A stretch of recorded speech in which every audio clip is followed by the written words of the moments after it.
backing up anybody. That's what Monica Conyers said on a recent segment of Let It Rip. But I'm about to expose her cozy relationship with a towing contractor named Gasper Fiore. Fiore makes a lot of money from police towing contracts in Detroit, contracts that are approved by the city council. And with those lucrative deals now going up for new bids, Fiore could need Monica Conyers' vote. That's why this car Conyers got for her teenage son last November raises eyebrows. She didn't get it from a newspaper ad or a used car lot. She got it from Gasper Fiore, and it appears she got a sweet deal. Why would you deal with a guy like this to get a car of all the people when he's a contractor with his contract coming up? You tell the people who you work for who's mad because I put a moratorium on a contract who's paying you to do the story. Nobody's How paying. about that? No, yes, That's they are. ridiculous. Yes, they are. Come on. That's her spin on the story. She's implying that one of Fiore's competitors is paying me to go after her. Now let me tell you what really happened. A few weeks back, I got a tip from an insider who told me Gasper Fiore had given Conyers a free car. When we called Conyers, she claimed it wasn't a freebie, it was an even swap. She said she traded a GMC Jimmy for Fiore's Chrysler Sebring to get better gas mileage. Conyers wouldn't show me any paperwork to document the swap, and she refused to go on camera.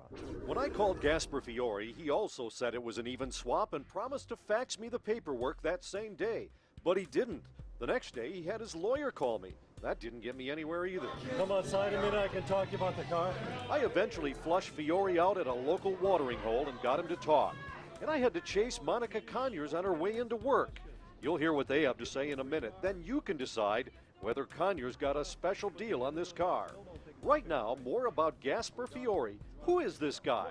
And how did he get to be the king of police towing contracts in Detroit?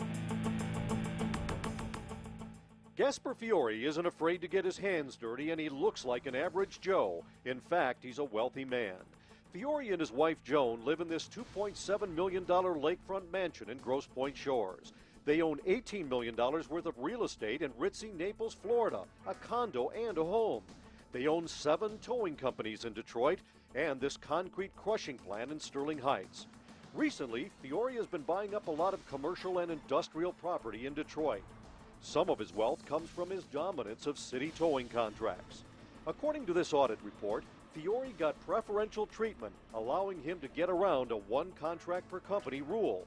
He bought up other companies that already had police towing contracts in violation of city rules. Fiore was also tagged for overcharging the city by $700,000 for this building he rents to the police department. And auditors dinged him for overcharging the public by $300,000 for storage fees on towed cars. Still, all 7 of Fiore's towing companies have police contracts controlling a quarter of the police towing business. But there's a dark cloud on the horizon that threatens to derail Fiore's towing empire.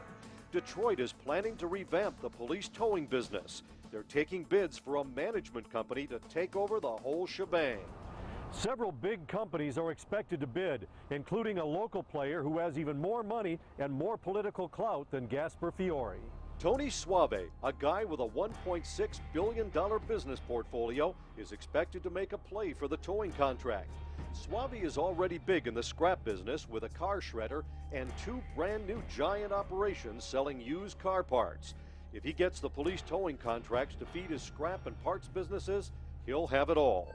Current police towing companies, including Gasper Fiore, could find themselves on the outside looking in. And that brings us back to Monica Conyers. She led the way in City Council to put the towing contract on hold, buying time for Fiore and other towing operators. And then she gets a deal on a car from Fiore? This was the deal that was supposedly an even swap. Conyers gives Fiore a 2000 Jimmy with 120,000 miles on it. She gets a Chrysler Sebring, 2 years newer, and 100,000 fewer miles on it. Does that seem like a fair deal to you? Remember, Conyers refused to talk to me on camera, but then something unusual happened. Before my story ever aired, she went on Fox 2's Let It Rip. They were talking about Mayor Kilpatrick when out of the blue, she changed the subject and blurted out something about the car deal. Apparently it was a preemptive strike. Not exactly a let it rip, more of a let it drip. Every time on the news, it's what they perceive, such as my son has a car, we got it for free, or we got it for 120,000 miles. How was that even? It's about perception. It is about what the news media and the newspapers decide that that's what they want to put out there, and however they slant it is how they slant it to make people read it. The next morning, I was waiting for Conyers when she showed up for work. I need to talk to you about the car you got from Gasper Fury. Last night I know, on but the you TV. didn't. But you didn't answer the questions. Yes, I did. Did he give you a free car? Listen to your story. I was in your house. Well, but you didn't really answer the questions. Did you give her a free car? No, I didn't. When I caught up with Gasper Fiore, he insisted it wasn't even swapped. I traded my car for her car.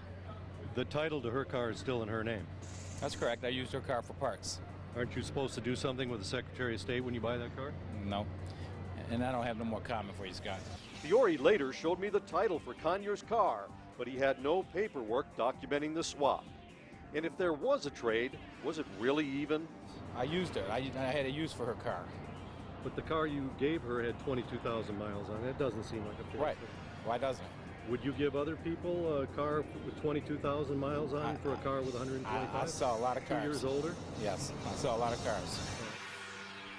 Just before this story went to air, Monica Conyers sent me this press release, which makes this deal look even more lopsided. Now she tells us the GMC Jimmy had been in an accident before she swapped it. So really, she traded a wreck for a low-mileage car in tip-top shape.